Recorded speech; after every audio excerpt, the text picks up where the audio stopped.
Hello and welcome to this edition of TMA's Farm Margin Talk. This is Devin Sherling, Grain Marketing Manager for TMA. Before we start this week's Farm Margin Talk, I wanted to thank each one of you for your kind words and well wishes of our third born child, Kayla Rose, that joined us last week on Friday. So I apologize for not sending our Farm Margin Talk out, but we'll stay regular from here going forward. So once again, thanks to each one of you for your congratulatory words. So as we look at our farm margin index for September the 9th, 2011, you'll notice that we switched from showing the 2011 crop year to only showing the 12 and 13 crop year. So as we look at this snapshot of our farm's potential profitability, I want you to take a peek at whichever number works for you, dryland or irrigated, and look at what opportunities are out there. I know that as we're baling our soybeans or we're looking at finishing up our corn insurance claims, that marketing corn for the next year is not something on your mind.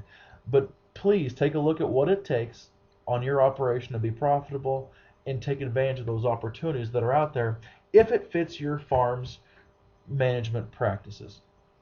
So like we always show, just how we came up with these numbers so that there's some detail for those of you who like to look at all the micro numbers that are listed in this report.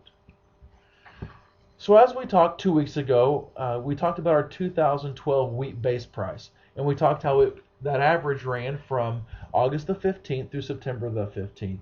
And currently that average, which if you don't remember, is the average of the Kansas City July of 2012 futures, is currently trading at 869 and is 86% complete through that process. So if you have any insurance questions, I would make sure that regardless of what you do, that you look at locking in as much revenue as you can this year with the current conditions that we're looking at within most parts of our trade territory. So the common thread this year has been uncertainty. Whether it was yield, whether it was price, whether it was government policy, we just have so many things going around that sometimes profit and what's available to us just becomes a blur in our minds. So for example, the buzz for the last week has been, what is our national average corn yield and production going to be, and how's that going to affect our markets going forward? So I want to take a couple people's numbers and just throw them out against the wall today. And whether it was ADM coming in at 12.432 billion bushels and a 148 national average corn yield, or Informa at 12.711 and a 151 national average corn yield, who knows where these numbers are going to be. We could debate how a lower number or a higher number will affect us, but what we do know is last month the USDA had us at 12.914 billion bushels, and the entire trade is looking for over a 400 million bushel reduction in yield and more than almost a 5 bushel per acre reduction in our national average yield. So how is that going to affect us going forward?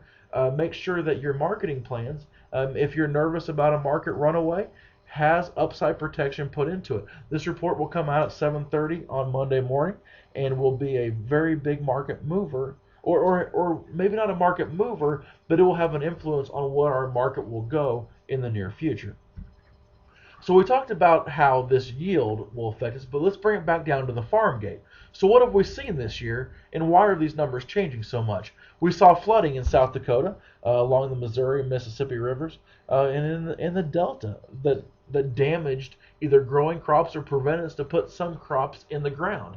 We had extreme drought and heat throughout Kansas, Oklahoma, and Texas that limited our overall harvest window and substantially what our harvest takes were. We had limited irrigation water supply issues. So many guys who are used to being able to pump and irrigate their crops didn't have enough water to bring them all the way through. Yet extreme weather with straight line winds throughout the Corn Belt in several parts of most states. And then crop quality issues, whether it be aflatoxin in corn or Goss's wilt in our corn as well. There's just so many different things that have affected us this year that sometimes we lose sight on what we need to do and what our farms need to focus on, which is knowing what our foundational principles of risk management truly are. When everything gets blurry, we get back down to our core, which is knowing your cost, have a margin goal in mind, lock that margin goal in when it's available, understand your government programs, as well as understand how your crop insurance program will work to maximize your farm's revenue potential. These are the things that we stand behind and you hear us talk all the time. But I can show you numbers about what potentials are, but these are the foundational principles that we need to stand behind to make sure our farm's financial and risk management profiles are taken care of. So what's going to move us going forward? The USDA report's one of them. What is that yield going to be?